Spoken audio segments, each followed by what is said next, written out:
ಸಖತ್ ಖಾರ ಬಣ್ಣ ಮತ್ತು ರುಚಿ ಆಚಿ ಚಿಲ್ಲಿ ಪೌಡರ್. ಎರಡನೇ ದಿನಕ್ಕೆ ಕಾಲಿಟ್ಟಿದೆ ಲಕ್ಕುಂಡಿ ಉತ್ಖನನ ಕಾರ್ಯ. ಲಕ್ಕುಂಡಿಯಲ್ಲಿ ಉತ್ಖನನದ ವೇಳೆ ಪುರಾತನ ವಸ್ತುವೊಂದು ಪತ್ತೆಯಾಗಿದೆ. ಎರಡನೇ ದಿನದ ಉತ್ಖನನ ಕಾರ್ಯದ ವೇಳೆ ಒಂದು ವಸ್ತು ಪತ್ತೆಯಾಗಿದೆ. ಕೋಟೆ ವೀರಭದ್ರೇಶ್ವರ ದೇವಸ್ಥಾನದ ಬಳಿ ಈ ಒಂದು ಉತ್ಖನನ ಕಾರ್ಯ ನಡೀತಾ ಇದೆ.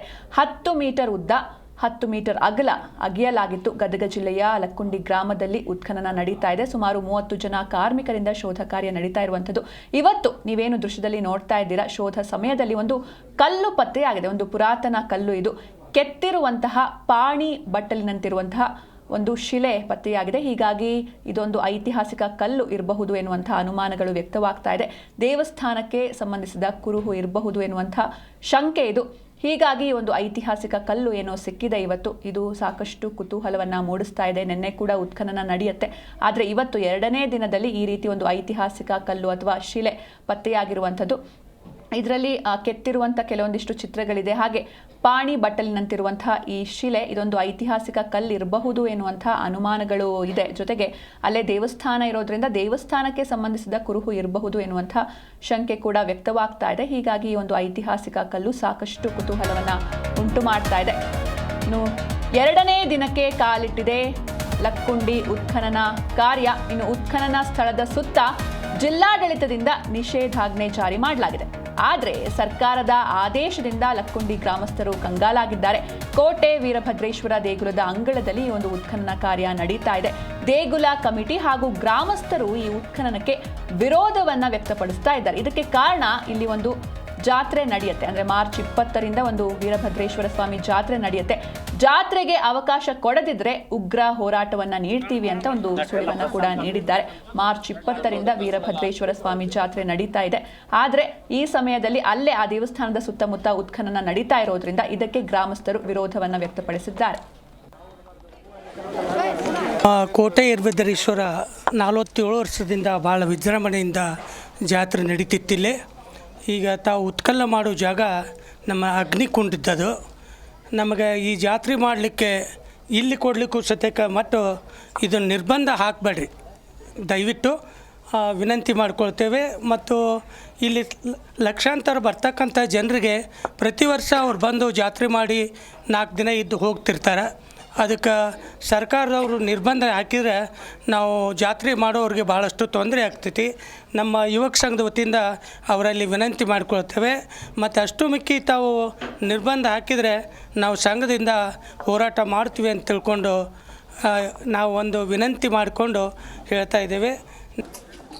ನಿರ್ಬಂಧ ಮಾಡಿದ್ರೆ ಮುಂದೆ ಉಗ್ರ ಹೋರಾಟ ಮಾಡಬೇಕಾಗುತ್ತೆ. ನಾವು ಲಕ್ಕುಂಡಿ ಕೋಟೆ ವೀರಭದ್ರೇಶ್ವರ ಯುವಕ ಮಂಡಳಿಯಿಂದ ನಾವು ಉಗ್ರ ಹೋರಾಟ ಮಾಡ್ತೇವೆ. ಈ ಬಗ್ಗೆ ಹೆಚ್ಚಿನ ಮಾಹಿತಿಯನ್ನು ನೀಡ್ತಾರೆ ನಮ್ಮ ಪ್ರತಿನಿಧಿ ಫಾರೂಕ್ ಮಕಾಂದಾರ್. ಫಾರೂಕ್, ಇನ್ನು ಒಂದು ಕಡೆ ಉತ್ಖನನ ನಡೀತಾ ಇದೆ, ಐತಿಹಾಸಿಕ ಕಲ್ಲು ಕೂಡ ಸಿಕ್ಕಿದೆ. ಇನ್ನೊಂದು ಕಡೆ ಗ್ರಾಮಸ್ಥರು ಯಾಕೆ ವಿರೋಧವನ್ನ ವ್ಯಕ್ತಪಡಿಸ್ತಾ ಇದ್ದಾರೆ ಅಂತ? ಸಿಂಚನ ಏನಂದ್ರೆ, ಗದಗ ಜಿಲ್ಲೆಯ ಲಕ್ಕುಂಡಿ ಐತಿಹಾಸಿಕ ಸ್ಥಳದಲ್ಲಿ ಏನು ಈಗಾಗಲೇ ಲಕ್ಕುಂಡಿ ರಾಜ್ಯದಲ್ಲೇ ಒಂದು ರೀತಿ ಸಂಚಲನ ಮೂಡಿಸಿತ್ತು. ಆದ್ರೆ ಇವತ್ತಿನ ಬೆಳವಣಿಗೆ ನೋಡಿದ್ರೆ ವಿರೋಧದ ನಡುವೆ ಏನಾದ್ರೂ ಉತ್ಖನನ ಕಾರ್ಯ ನಡೀತಿದೆಯಾ ಅಂತಕ್ಕಂಥ ಅನುಮಾನಗಳು ವ್ಯಕ್ತವಾಗ್ತಿವೆ.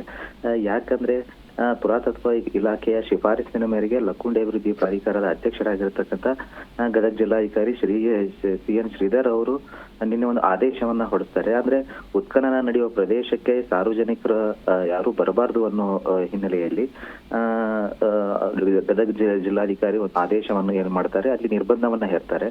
ಆದ್ರೆ ಆ ನಿರ್ಬಂಧವನ್ನ ಏನ್ ಹೇರ್ತಾರೆ, ಲಕ್ಕುಂಡಿ ವೀರಭದ್ರೇಶ್ವರ ದೇವಸ್ಥಾನದ ಜಾತ್ರಾ ಕಮಿಟಿ ಹಾಗೂ ಅಲ್ಲಿಯ ಗ್ರಾಮಸ್ಥರಿಂದ ಇವತ್ತು ವಿರೋಧ ವ್ಯಕ್ತ ಆಗ್ತಕ್ಕಂಥದ್ದು. ಯಾಕಂದ್ರೆ ಮುಂದಿನ ತಿಂಗಳ ಮಾರ್ಚ್ 20ರಿಂದ ವೀರಭದ್ರೇಶ್ವರ ದೇವಸ್ಥಾನದ ಜಾತ್ರೆ ಏನು ನಡೀತಿತ್ತು.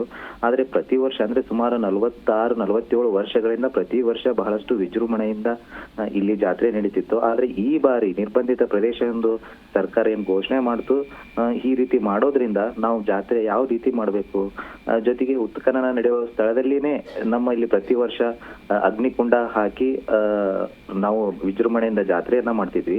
ಆದ್ರೆ ಜಾತ್ರೆಗೆ ಅವಕಾಶ ಕೊಡದೆ ಹೋದ್ರೆ ಸರ್ಕಾರದ ವಿರುದ್ಧ ನಾವು ಉಗ್ರವಾದ ಹೋರಾಟಕ್ಕೆ ಇಳಿತೀವಿ ಅಂತಕ್ಕಂಥ ಅಭಿಪ್ರಾಯನ ವ್ಯಕ್ತಪಡಿಸಿದ್ದಾರೆ. ಅಂದ್ರೆ ಈಗಾಗಲೇ ಅಲ್ಲಿಯ ಕಮಿಟಿ ಏನು ವೀರಭದ್ರೇಶ್ವರ ದೇವಸ್ಥಾನದ ಜಾತ್ರಾ ಕಮಿಟಿ ಇದೆ, ಅವರು ಈಗಾಗಲೇ ಅಧಿಕಾರಿಗಳಿಗಾಗಿರ್ಲಿ ಜನಪ್ರತಿನಿಧಿಗಳಿಗಾಗಿರ್ಲಿ ಮೌಖಿಕವಾಗಿ ನಾವು ಅವ್ರ ಗಮನಕ್ಕೆ ತಂದಿದ್ದೀವಿ. ಅದಕ್ಕೆ ಸರ್ಕಾರ ಸ್ಪಂದಿಸಿದ್ರೆ ಸರಿ, ಇರದಿದ್ರೆ ನಾವು ಮುಂದೆ ಉಗ್ರವಾದ ಹೋರಾಟ ಕೈಗೊಳ್ತೀವಿ ಅಂತಕ್ಕಂಥ ಒಂದು ಅಭಿಪ್ರಾಯ ವ್ಯಕ್ತಪಡಿಸ್ತಿದ್ದಾರೆ. ಒಟ್ಟಾರೆ ಈ ರೀತಿ ಇದನ್ನ ನೋಡಿದಾಗ ವಿರೋಧದ ನಡುವೆ ಏನಾದ್ರೂ ಇದು ನಡೀತಿದೆಯಾ ಉತ್ಖನನ ಅಂತಕ್ಕಂಥ ಬೆಳವಣಿಗೆ ಕಂಡು ಬರ್ತಾ ಇದೆ ಸಿಂಚನ. ಓಕೆ, ಥ್ಯಾಂಕ್ ಯು ಫಾರೂಕ್ ನಿಮ್ಮೆಲ್ಲ ಡೀಟೇಲ್ಸ್ಗಾಗಿ.